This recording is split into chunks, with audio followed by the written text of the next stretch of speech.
If you want to have fun in Photoshop, you could take an image, put it into a new background, and then add in realistic shadows to create an awesome composition. But when I first started, adding in realistic shadows was so hard, and I had no idea what I was doing. So here's how you can do it in under a minute. Start by making a selection of your subject and go to the bottom of the page and add in a solid color adjustment layer.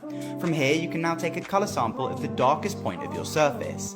This is going to act as our shadow layer, so we can take this layer and drag it underneath the subject. Now we can reposition it and change the blending mode to multiply to allow some of the light to travel through.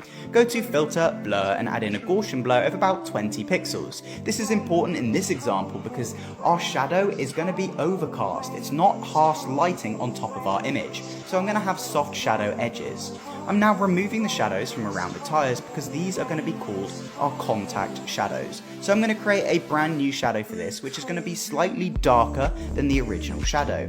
So I'm going to press Ctrl I on this layer mask to invert it, and with the brush tool we can create a flat brush by following this process. Now when you start to paint on, you can see that we get this nice flat shadow effect.